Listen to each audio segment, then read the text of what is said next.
a young disciple was chosen to become the spiritual heir of one of history's greatest apostles. Timothy was no mere follower. He was prepared, instructed, and molded to carry forward a mission that would transform generations. Yet, there was something beyond what everyone knew, something that remained silent for decades, a secret shared only by him and his master, hidden between the lines of letters and guarded in the church's darkest hours. What did Paul entrust to Timothy that no one else knew? Why was this truth veiled for so long? What transpired behind the scenes of faith, amidst persecution, betrayals, and revelations capable of shaking entire structures? It is into this narrative that we delve to uncover what was omitted from the official annals of history. Timothy was born in the small town of Lystra, a Roman province situated in the region of Galatia. His childhood was marked by a silent yet profound conflict, one that would divide his heart between two worlds. His mother Eunice was a devout and steadfast Jewish woman who instilled in him the teachings of the scriptures and the fear of the God of Israel. Alongside her, his grandmother Lois reinforced every lesson with stories of the prophets and the promises made to the chosen people. To them, Timothy was a different boy, destined for something greater than an ordinary life in a forgotten provincial town. Within the home, however, another voice called to him. His father, a respected Greek among the Gentiles, was a merchant and a man of reason. To him, the devotion of Eunice and Lois was mere superstition, a sign of weakness. He believed true value lay in philosophy, Hellenic culture, and human progress. He wanted his son to grow up admiring the grandeur of Greek thought, not to be swayed by prayers and ancient commandments. This contrast shaped every day of Timothy's childhood. In the mornings, he would sit with his mother to hear tales of Moses, David, and the prophets, learning about the one true God, the creator of the heavens and the earth. But in the afternoons, beside his father, he would immerse himself in accounts of Alexander the Great and the gods of Olympus. Hearing that reason should always triumph over faith, by the age of 12, the strain of living between these two worlds began to weigh heavily. He saw the silent sadness in his mother's eyes whenever his father mocked their premeal prayers. Simultaneously, he felt the pride etched on his father's face whenever he showed interest in the values of Greek culture. Who was he meant to be? The son of the woman of faith, or the heir to the Hellenic tradition? This doubt grew in his heart like an unending storm. Timothy felt alone, torn between two seemingly irreconcilable truths. Who was right? His mother, who spoke of a demanding yet promise-filled God, or his father, who believed in the strength of humanity and the power of reason? One evening, following a taxing day of study, he overheard a quarrel between his parents. Each word reverberated like an omen of the destiny he would be compelled to choose. That night, the tension within the household reached its zenith. His father, consumed by irritation, contended that the boy ought to cease squandering his time on antiquated narratives and instead dedicate himself to pursuits of practical utility for real life. Eunice, resolute as ever, countered with a serenity that belied the fortitude of her faith. The knowledge of men may yield earthly renown, but the wisdom of God leads to eternity. Our son needs to apprehend the truth. Concealed behind the door, Timothy listened intently, his heart pounding. The truth. What truth? Perplexed, he ventured out for a solitary stroll through the hushed streets of Lystra. The moon bathed the small city in its silvery luminescence, and the stars, in their silent majesty, seemed to bear witness. As he ambled, he gazed heavenward, pondering if indeed a divine plan lay in store for him. It was at that very juncture that his mother found him, her eyes brimming with love and solicitude. Eunice clasped his hands and spoke in a hushed tone. "My son, doubt may weigh heavily, but it can also be a summons. You must make a choice. Will you tread the broad path, which leads to the approbation of men, or the narrow path, which guides to the truth?" A shiver coursed through Timothy's entire frame. He lacked answers, yet he knew with certainty that, from that moment onward, nothing would remain as it had been. He was caught between two worlds, and an unforeseen presence was poised to enter his life, irrevocably altering its course. The days in Lystra unfolded with their customary languor, yet on this particular one, an indefinable something permeated the atmosphere. The cobblestone streets buzzed with hushed whispers. A Jewish preacher had arrived, accompanied by his adherents, and his message spread like wildfire amidst the populace. His name was Paul. It was said that he had formerly been a persecutor of Jesus' disciples, but had now transformed into one of the most fervent heralds of the Christian faith. Timothy absorbed the rumors while assisting his mother in arranging their provisions at home. He was adrift in his thoughts. Eunice spoke of Jesus as the prophesied Messiah, yet numerous voices cautioned that adherence to him was perilous, a risk that could prove fatal. Nevertheless, an inner compulsion urged him to delve deeper into the nature of this man. As Paul's voice resonated through the central square of Lystra, Timothy subtly mingled with the throng. He observed with keen attention every word proclaimed with fervent conviction. Unlike the Jewish teachers who expounded the law with unyielding severity, Paul spoke of a love that transcended rules and sacrifices. He asserted that salvation was not attained through adherence to the law's dictates, but through faith in Christ. A profound tremor ran down the young man's spine. He had never encountered anything akin to it, and, for the first time, he felt an intuitive resonance with those words. Around him, many appeared bewildered or even affronted, but within him, a flame ignited, as if he stood in the presence of something profoundly authentic. At the conclusion of the sermon, he mustered his courage and approached, still tentative. He yearned to hear more. Paul noticed him, offered a welcoming smile, and inquired, "What is your name, young man?" "Timothy," he replied sheepishly.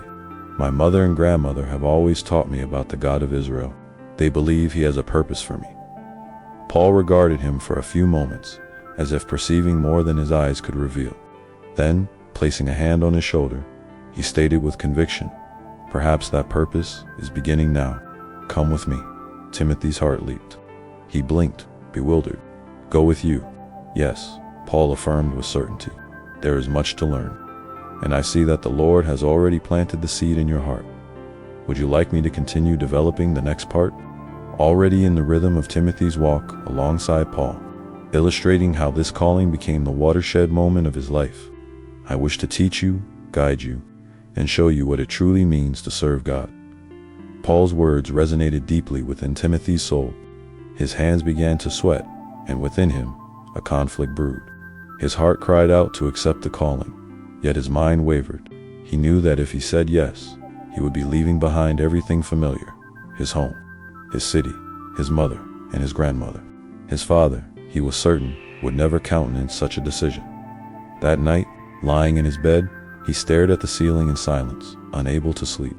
Eunice perceived his disquiet, drew near, and sat beside him. "What troubles you, my son?" she asked in a soft voice.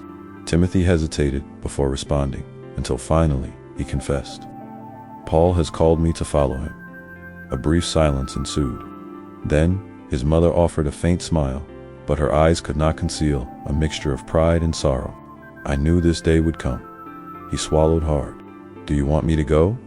Taking his hand tenderly, Eunice replied, "It is not about what I want, Timothy. It is about what God desires. If he is calling you, who am I to stand in the way?" A lump formed in his throat. He wanted to go, wanted to learn, wanted to live out that calling. But what if it was a mistake? What if he lacked the fortitude to face what lay ahead? The following morning, he met with Paul again. The apostle awaited his response, steadfast and patient. Timothy looked at the man, then at the road stretching beyond the confines of Lystra. That road represented the unknown, the definitive severance from all he knew. It was his most arduous decision, and so he took his first steps. The dust of the road swirled with the group's progress. Timothy's heart pounded, not from physical exertion, but from the anxiety of having left everything behind. Home, family, security. Paul strode onward with firm steps and a resolute gaze. Beside him, Silas walked close to Timothy, offering discreet words of encouragement. Yet, doubt hovered around him like a shadow. Had he made the right choice? After days of arduous travel, they arrived at a city where Christians convened in clandestine gatherings. As night descended, they were led to a humble dwelling, illuminated solely by the flickering, ethereal glow of oil lamps. There, a small assembly, comprising women, children, and elders, knelt in silent supplication. Their countenances bore the unmistakable imprint of faith, yet were shadowed by an impalpable apprehension. Timothy observed with quiet intensity as Paul expounded his message. His words ignited a fervent hope, speaking of a kingdom not of this terrestrial realm, of the profound existence in Christ, and of the unwavering certainty of salvation. Some wept openly, while others nodded in solemn affirmation, their hands clasped with desperate tenacity. The very atmosphere seemed charged, as if an unseen weight bore down upon them all. Abruptly, the hurried cadence of footsteps echoed from the exterior. A man burst in, breathless, his body coated in a thick layer of dust. They are coming. The soldiers are approaching. Panic, swift and insidious, unfurled amongst them. Some scrambled to their feet in haste. Others sobbed softly. Timothy remained rooted to the spot, his limbs rendered immobile by sheer paralysis. He turned to Paul, seeking guidance. The apostle, however, retained an unruffled composure. "Let us stand firm. We shall not conceal ourselves." Before they could fully process this declaration, the door was violently splintered and flung open. Armed soldiers stormed the sanctuary, brandishing swords and torches. The firelight glinted malevolently in their eyes as they advanced. One soldier, clearly the commander, raised his hand. His finger pointed accusingly at the assembled group. "These are the adherents of that false prophet. Seize them." Chaos erupted instantaneously. Women were forcibly dragged away. Men were beaten with merciless abandon, and children shrieked in unadulterated despair.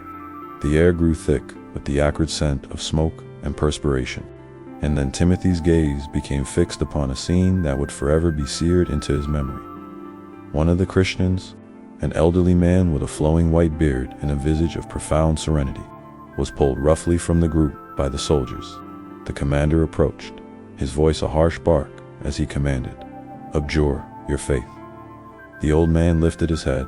His face was etched with the ravages of pain, yet his eyes remained steadfast. "No, my Lord is Christ." The pronouncement was met with a brutal blow. The elder crumpled to his knees, spitting blood.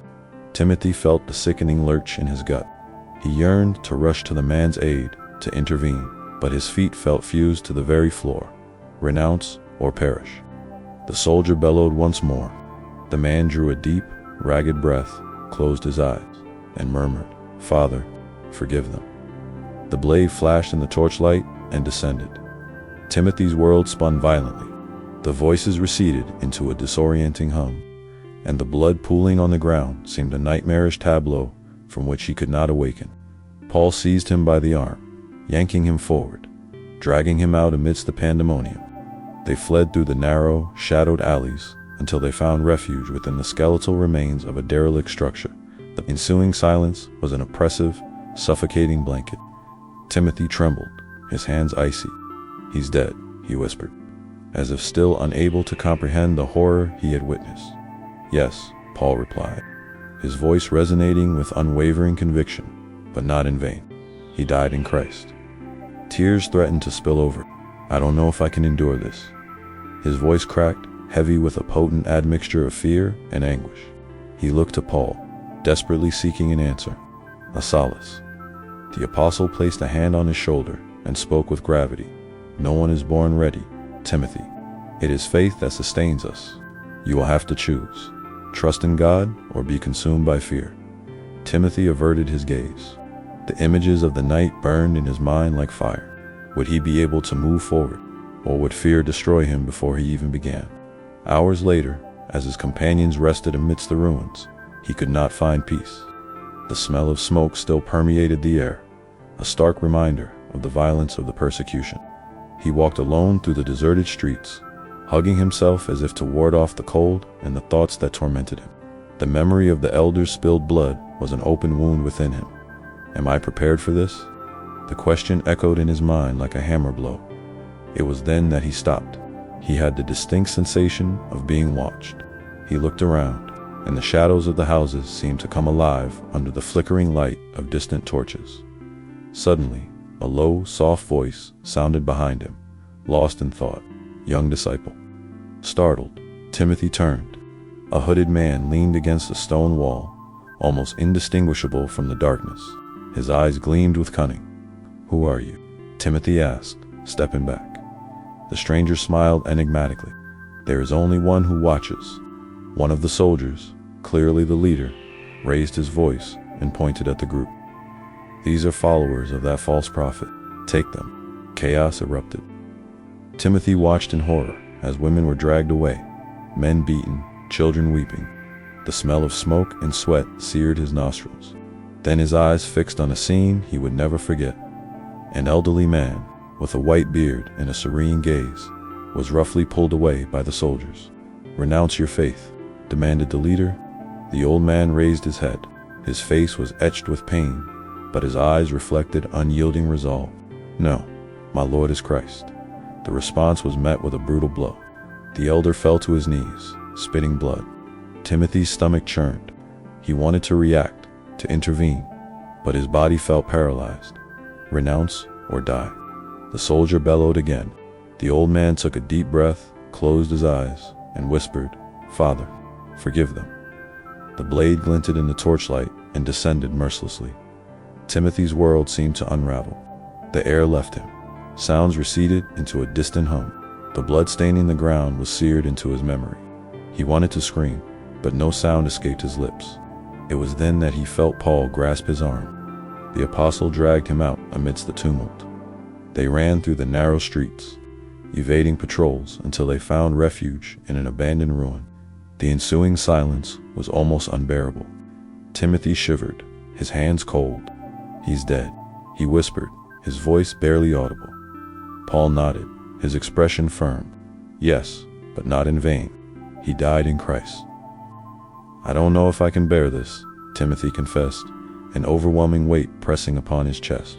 His gaze sought reassurance in Paul, some answer to alleviate his pain.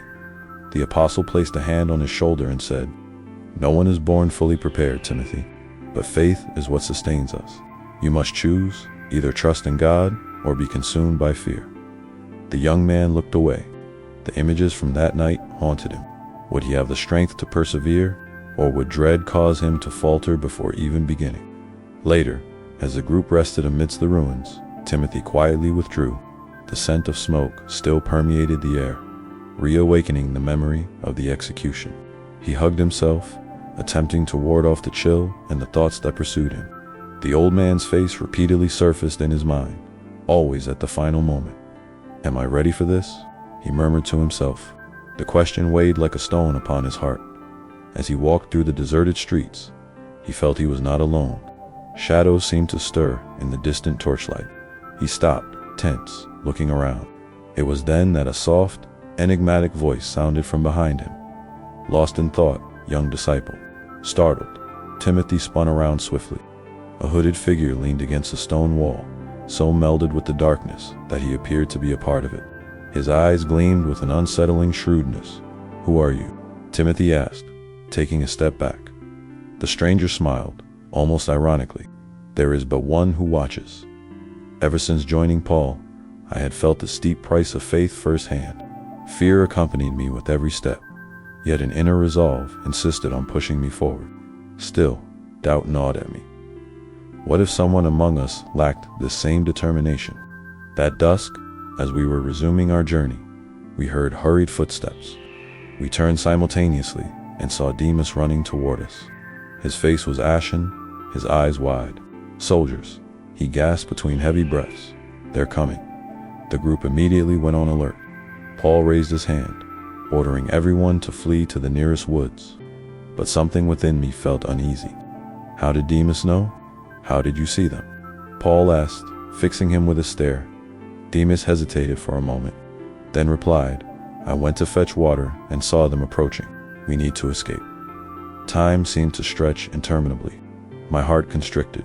Something didn't add up. I saw suspicion flicker across the faces of some companions, until the sound of hooves cut through the silence. From the surrounding undergrowth, soldiers emerged, brandishing spears and swords. It was a trap. "Run," Paul shouted. The group scattered into the dense vegetation. Silas shoved me forward, yelling for me to follow. I ran as fast as I could, but glancing back, I saw something that sent a chill through me. Demas stood beside one of the soldiers, speaking in a low voice. Shortly thereafter, he received a small pouch of coins and tucked it into his belt. My stomach churned. He had sold us out. Betrayal was among us, and if Demas was capable of handing Paul over, who else might betray us? Could we all escape before it was too late? Night fell, and we managed to take refuge in a cave in the hills, far from the road. The attack had scattered us, but gradually we began to regroup. The atmosphere, however, was heavy. Fear mingled with uncertainty. I sat near the cave entrance, staring fixedly into the darkness outside. My heart was tight, choked by the pain of betrayal. How could someone who walked with us, who heard Paul's words and shared the same bread, have sold us out in such a manner? Paul, seated a short distance away, observed me in silence. His experienced eyes seemed to recognize what I felt. "Timothy," he called, his voice serene yet firm. I looked up, slightly surprised. "Come here." He patted the ground beside him. Hesitantly, I went to him and sat down. We remained silent for a few seconds before he spoke. "You are afraid. How could I not be?" I replied, lowering my eyes. "We are fleeing like criminals. We have been betrayed by someone we trusted, and I don't know if I can bear this." Paul nodded slowly. "I have been through this before." I looked up, expecting to hear more. Then he continued, "Since accepting this mission, there has been no rest. I have been relentlessly pursued, whipped, imprisoned, stoned. I have suffered hunger, cold, and I have been betrayed many times. There were moments when I thought I could not endure it any longer." His words weighed heavily, but they also strengthened me. I saw in his eyes the mark of each scar, the memory of each fall and each victory. "When I was in Philippi," Paul continued, "I was thrown into prison. ... Double quotes. Paul told me about Philippi. His words left a deep impression on me. My feet and hands were chained. The walls were as cold as death. The guards mocked me, but I was not alone. He gazed at me intently, as if wanting to embed this certainty in my heart. God was with me. The conviction in his voice was unshakable. I swallowed hard. "I don't know if I can be strong like that," I confessed, shame heavy in every word. Paul smiled, a tired smile, but full of faith. "None of us are, Timothy, not by ourselves. It is in weakness that we find true strength." A knot tightened in my throat. I wanted to believe. I wanted to possess the same courage.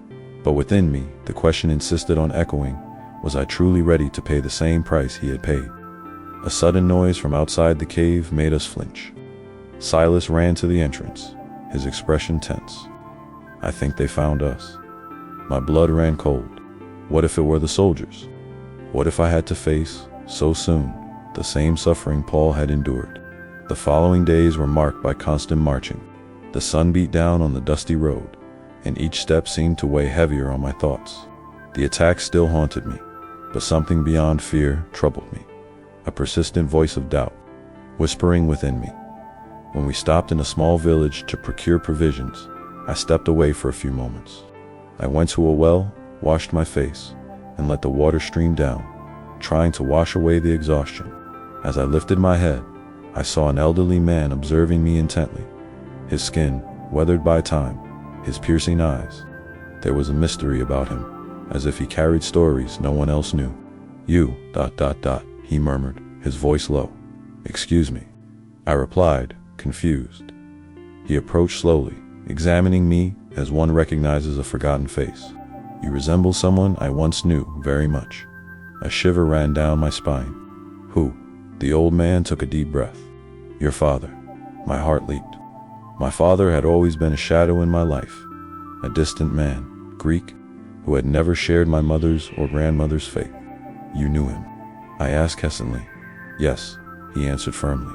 "And if you are his son, then there is something you need to know." I felt my chest tighten. "What do you mean by that?" He glanced around, ensuring no one was listening. Then he leaned slightly in my direction and whispered, "Your father was not the man you think he was. He had secrets. Secrets that, if revealed, could change everything you believe about yourself."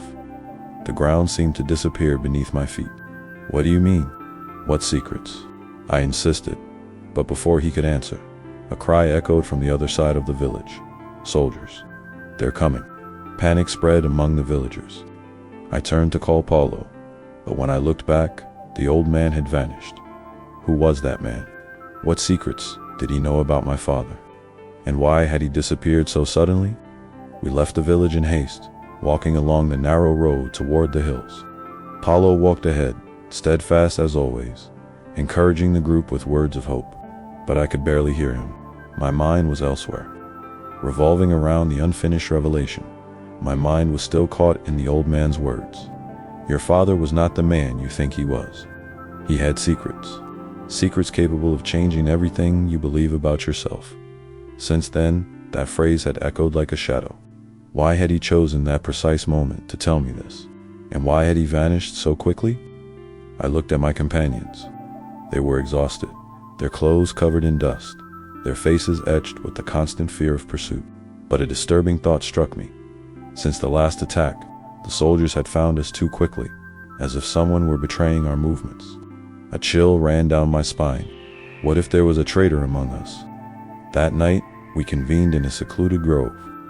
The small bonfire at its center cast distorted shadows around us, like specters observing our every move. Paulo conversed in hushed tones with Silas, while Lucas meticulously inscribed something onto a scroll. I, however, found my gaze involuntarily drawn to the group. Who could possibly be betraying us? Forgotten details began to resurface. Days prior, one of the brethren had adamantly insisted on a particular route, a path that led us directly into a Roman patrol. At the time, we dismissed it as mere misfortune. But what if it wasn't? Another memory tormented me. One night, I awoke to the sight of a silhouette departing the encampment. I had presumed it was simply someone fetching water. Now, I harbored grave doubts. Who among us desires our downfall? I thought, swallowing hard. I couldn't accuse anyone without concrete evidence. Yet, I desperately needed to ascertain the truth before it was too late. As I grappled with my thoughts, a voice intruded from behind me. Has everyone retired for the night? Startled, I spun around. It was Demas, seated at the fire's edge, his gaze lost in the flickering flames. I'm still awake, I replied. He exhaled deeply. Have you ever harbored doubts? What do you mean? I inquired, taken aback. Demas prodded a twig into the fire, watching the sparks ascend into the darkened sky. About all of this? About Paulo? About the mission? About whether it's truly worthwhile? My heart clenched. Are you weary, Demas? We all are. It's not that, he insisted. What if we are being deceived? His words sent a chill through my veins. What are you implying? A peculiar smile touched his lips. Merely something to ponder. He then rose and vanished into the gloom. I remained frozen, my heart pounding a frantic rhythm. Who was the genuine traitor? Was Demas merely a man worn down by fatigue, consumed by doubt, or was there something more concealed within him? How could I possibly discern whom to trust? While my unanswered questions reverberated within me, the most dire news arrived like a thunderclap. Rome was in utter disarray. The streets teemed with armed soldiers, the cries of prisoners pierced the air, and fear spread like wildfire through the populace. The empire was tightening its grip even further upon us, the followers of Christ. And then came the tragedy. Paulo had been apprehended. I darted through the city's narrow alleys, my heart hammering against my ribs. I had no precise destination, only an overwhelming imperative to act before it was irrevocably too late. There was but one certainty. I had to find him. My mentor, the one who had guided me, bestowed purpose and direction upon me, was now in the clutches of our adversaries. By the time I reached the marketplace, the news was already circulating by word of mouth. A Christian, lurking in the shadows, whispered without daring to lift his head. They've taken him to the Mamertine prison. They say Nero intends to have him publicly executed. Those words struck me with the force of a blade to the chest. Night had descended upon Rome, yet sleep eluded me. Within the clandestine sanctuary, I paced relentlessly, the weighty mantle of responsibility pressing down upon my shoulders. From the outset, Paul had always been there to provide leadership, a steadfast voice charting our course. Now, with him incarcerated, all eyes turned to me for guidance. Luke approached, placing a hand on my shoulder. We must proceed with prudence. If we attempt his liberation, we all perish. But we cannot simply abandon him, I retorted. my voice thick with emotion. Then Luke declared, his countenance grave, "Let us be as shrewd as serpents and as guileless as doves." I swallowed hard. I had always believed myself ready to follow in Paul's footsteps, but confronted with this stark reality, the burden threatened to crush me. What if I faltered? What if my choices led to our collective demise? The following day, I ventured amidst the soldiers, navigating my way to the Mamertine prison. The air within was damp, heavy with the miasma of mold and decay. After bribing a guard, I was escorted to the cell. Paul sat upon the cold stone floor, his wrists shackled. His body bore the marks of hardship, yet his expression was one of profound serenity. Upon seeing me, he smiled. "Timothy, I knew you would come." I fell to my knees, gripping the bars with desperate force. "What shall we do? How can I help you?" He regarded me with tender affection. "What you have always done, my son, preach the truth." "But without you, I don't know if I can," I confessed, my voice quivering. Paul drew a deep breath. "I knew this day would arrive, and you knew it too. It is not I who guides this path, Timothy. It is Christ. You have never been alone." His words struck me with the force of a conflagration. I yearned to believe, to hold fast to that certainty. Yet the gnawing fear persisted, throbbing insistently. As I departed the prison that night, I grasped the grim truth. Paul would not emerge from its confines alive. The emperor's decree demanded his death, and time was rapidly dwindling. Walking through the darkened thoroughfares, a voice echoed beside me. "What will you do now, Timothy?"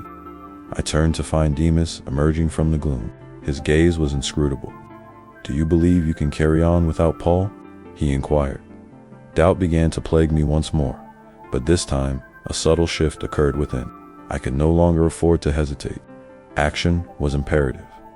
Would I prove capable of shouldering the mission's continuation? Would Demas's betrayal finally be exposed? And would Paul confront his fate without fear? In the modest dwelling where the Christians of Rome convened, an absolute silence reigned. A parchment lay clutched in my trembling hands, my gaze fixed upon the ancient script inscribed thereon.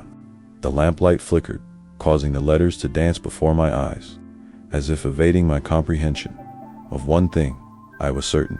I had to find him. My mentor, the one who had illuminated my path, who had bestowed upon me purpose and direction, was now ensnared by the enemy. Upon reaching the marketplace, the news had already spread like wildfire. A Christian, lurking in the shadows, whispered without daring to lift his head, "They've taken him to the Mamertine prison. They say Nero intends for a public execution." Those words struck me like a blade to the chest. Nightfall descended upon Rome, yet sleep eluded me. In the makeshift sanctuary, I paced back and forth, the burden of responsibility weighing heavily on my shoulders.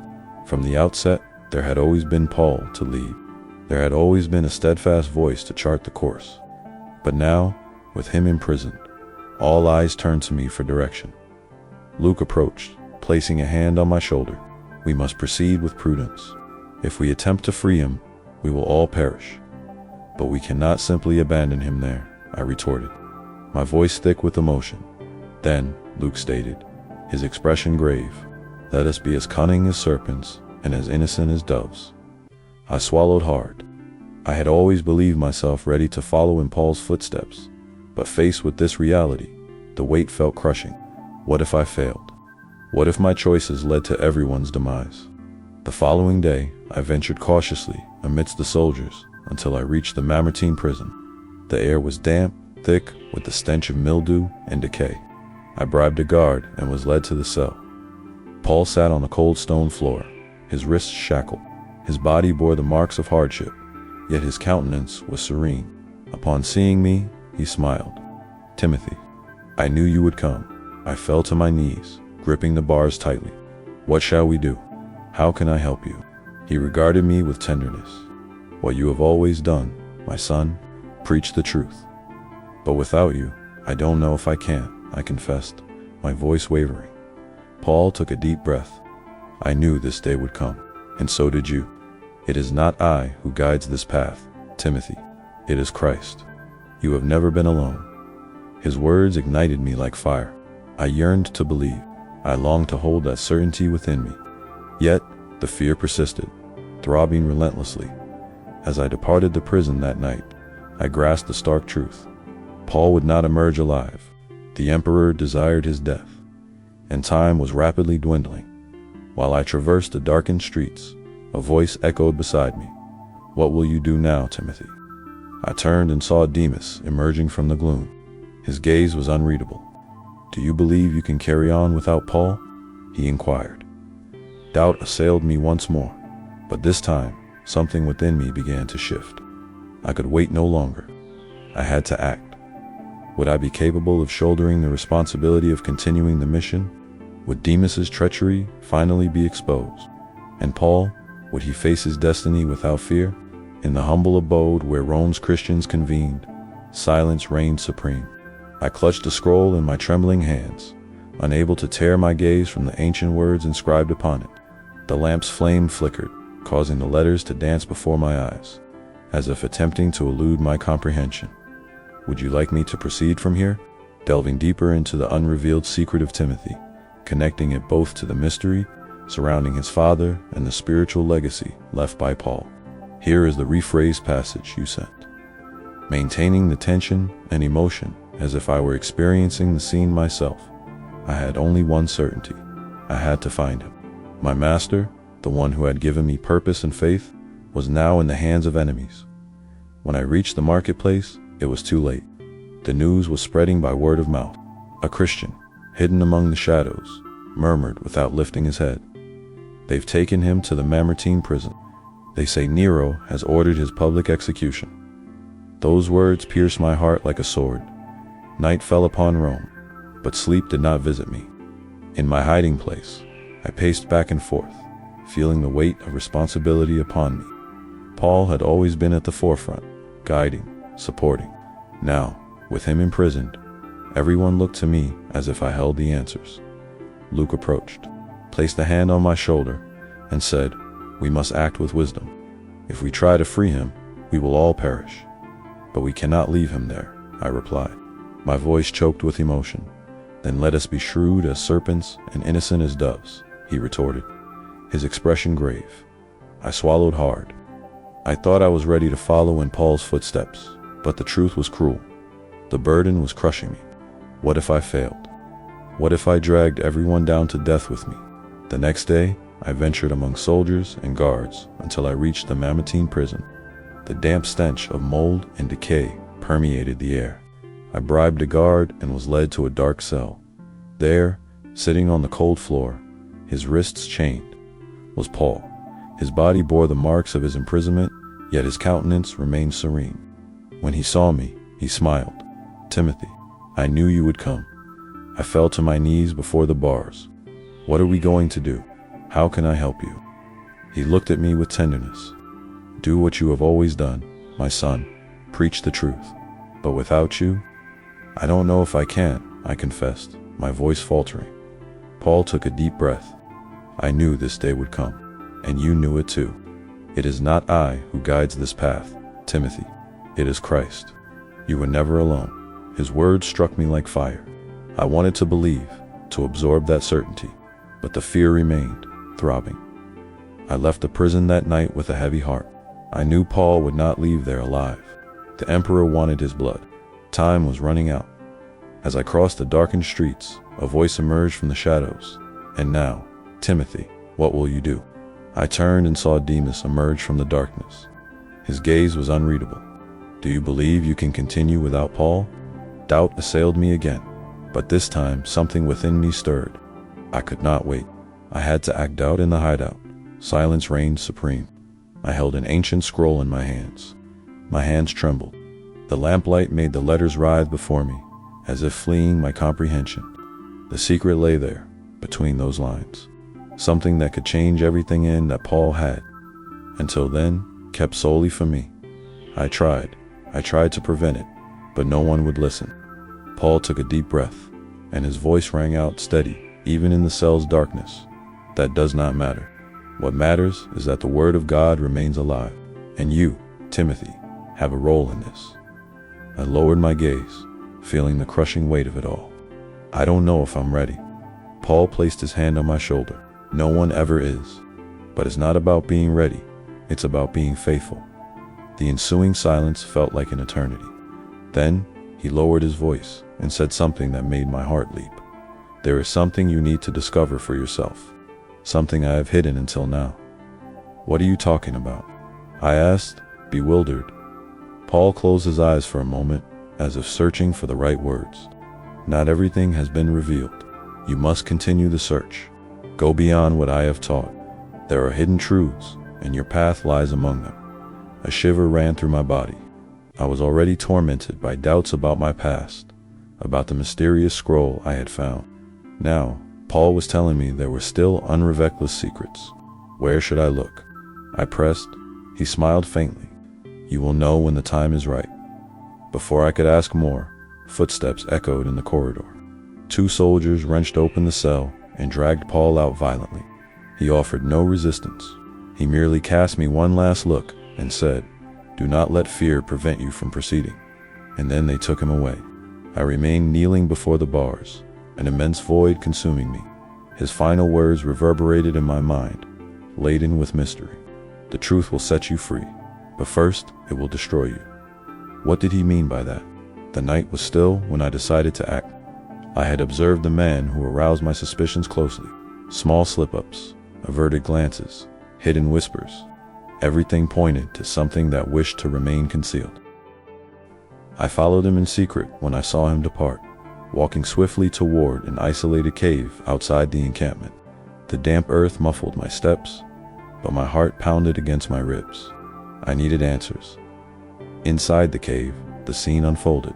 The man was kneeling before a flickering torch, holding a scroll with trembling hands. "I knew you would come, Timothy," he said. Without even turning around, a chill traced its way down my spine. I took a step forward and replied, "Then do not feign surprise. Who are you, truly? And what are you hiding?" He sighed and, with slow movements, unrolled the scroll. The torchlight illuminated the letters, which seemed to come alive before my eyes.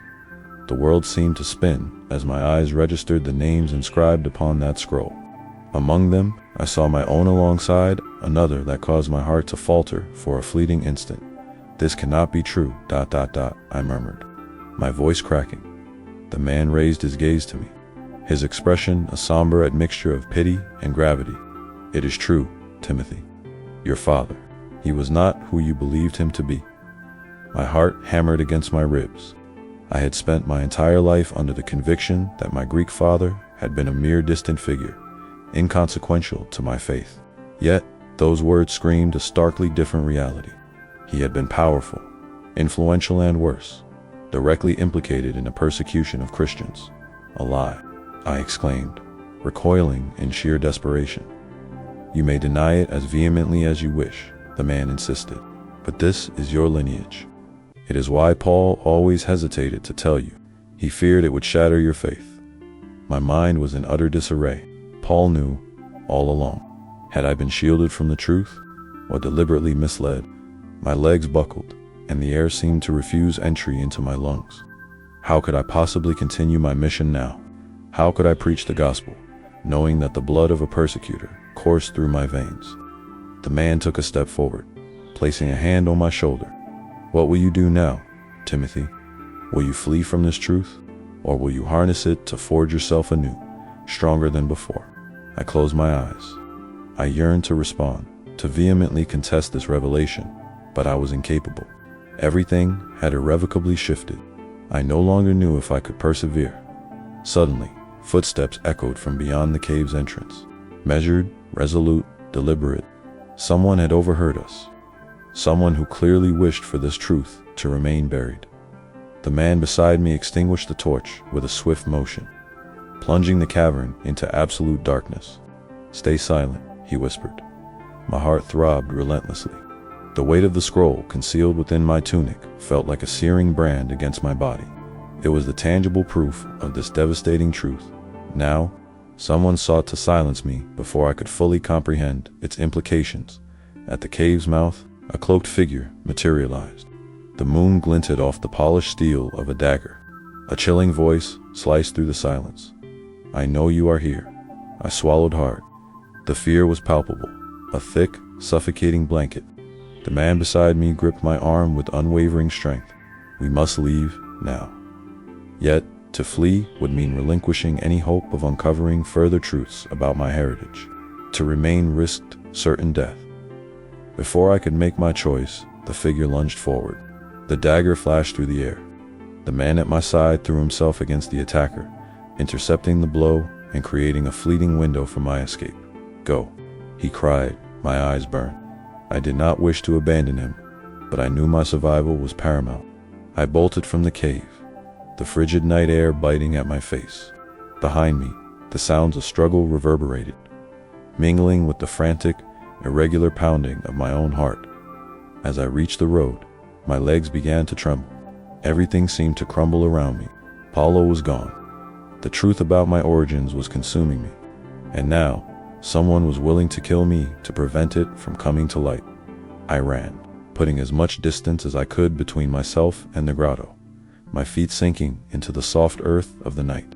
In the distance, the small village where the brethren in faith rested rose like a beacon of hope, but also of doubt. How could I continue to lead them? Paulo had prepared me to be a pastor and a guide, yet I myself was lost. How could I speak of redemption when the shadows of my lineage pursued me? My hand clutched the scroll against my chest. What if my path wasn't to follow Paulo's legacy? What if my mission was something else entirely? This thought crushed me. Every choice I made would have irreversible consequences. The cold wind whipped against my face. I knew I had to decide, but before I could even contemplate, I heard footsteps behind me. I whirled around abruptly. A torch flickered in the distance, and a cold voice whispered so close it sent shivers down my spine. "You cannot outrun your destiny." Timothy. A chill coursed through me. Who was there? How did they know my name?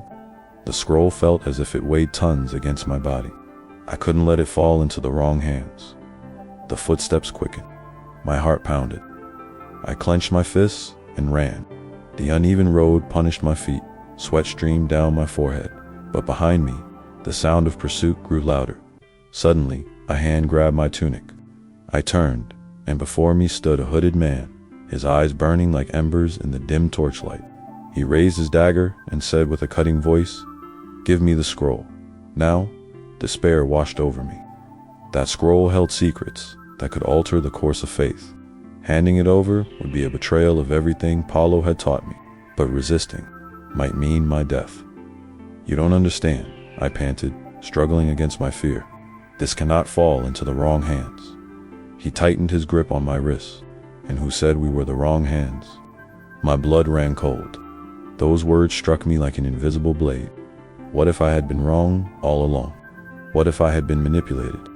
Doubt tore at me more than any physical blow. My entire life, I had followed Paulo, believed in the calling, dedicated myself to the mission. But what if it had all been a lie? The hooded figure drew the dagger from his belt. "Last chance, Timothy. Choose." I closed my eyes for a moment. Then I took a deep breath and made the decision that would change everything. I tore the scroll into pieces and flung them to the wind. The hooded figure roared in fury and lunged at me. I attempted to evade, but felt the cold blade slice through my flesh. A searing pain shot through me, and I collapsed onto my knees. The world spun around me. I had sacrificed everything, but would it be in vain? Before darkness completely claimed me, a voice whispered in my ear, "You chose wrongly." The words echoed like a pronouncement. Warm blood trickled from my wound, staining the dry earth. The hooded figure had vanished, but the weight of his voice remained. Wrong. How could destroying the scroll have been a mistake? It contained dangerous secrets. Yet, why did I feel that something remained unfinished? With great effort, I tried to rise. My body trembled. Death seemed imminent, but something within me refused to yield. Paulo would not have given up. I closed my eyes and murmured a prayer. Then I heard footsteps. My heart leaped. Was it the hooded figure returning to finish what he had started, or an ally? My blurred vision made it difficult to discern the approaching figure. When she knelt and touched my face with gentle hands, a shiver ran down my spine. "Timothy, do not be afraid. You have not yet fulfilled your mission." The voice was soft, yet imbued with authority. Familiar, I knew it. But from where? I forced my eyes to focus, and then I saw. Before me, bathed in a faint light, stood Paulo. This is impossible, I whispered, torn between fear and hope. He smiled, but his countenance was grave. I never truly left. You were simply not ready to see.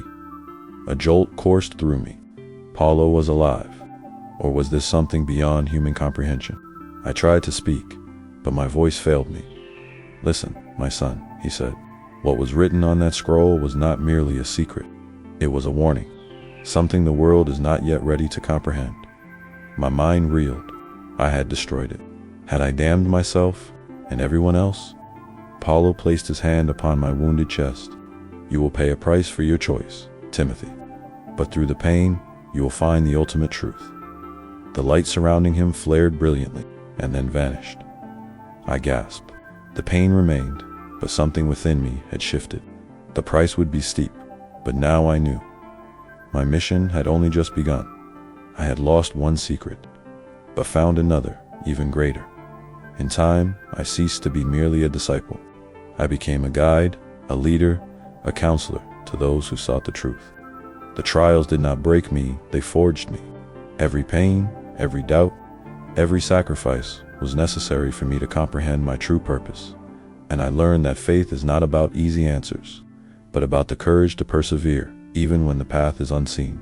That truth, however agonizing, will always be the key to liberation. From witnessing Timothy's story, I've learned that not all battles are won through brute force. More often than not, it's perseverance, wisdom, and humility that truly secure victory. This is a timeless lesson that continues to resonate with us today. What does this journey teach me? That Timothy's challenges are no different from mine, nor from yours. He confronted the fear of the unknown, and how many times have I too hesitated before the new, fearing mistakes, doubting my readiness. But faith demands movement, even when we lack guarantees. He also had to make difficult choices, to opt for the right over the easy, to keep the truth to himself or share it with the world. I find myself in this dilemma so often because truth comes at a price. And Timothy discovered that, though painful, it is always worthwhile. Ultimately, he realized his mission was greater than himself. This lesson profoundly touches me. We are not here solely for ourselves, but to positively impact those around us. And how do I apply this today? When facing adversity, I remember that each challenge shapes my strength. When I doubt myself, I recall that even great leaders grappled with uncertainty before finding their way. When confronted with difficult choices, I ask myself, what is right, not merely what is easiest. Above all, I carry with me the certainty that every struggle has a purpose and that true victory belongs to those who persist. Timothy learned this through hardship. I learned through reflection. And now, the question that echoes within me is, what truth am I willing to bear? If this story has also spoken to you, there are other accounts that can inspire your faith. Choose one of the videos appearing on the screen, subscribe to the channel, and offer your support. May the peace and presence of God be with you. Timothy's story reminds us that true strength lies not in the absence of fear, but in the courage to press onward even when all seems uncertain. He learned that faith demands difficult choices, that truth carries a price, and that our purpose always extends beyond ourselves. Just as he did, we too are called to persevere, to pursue what is right and not merely what is easy. Every pain, every doubt, and every struggle shapes who we are and draws us closer to a greater purpose. The lingering question is, what truth are you prepared to carry to the end?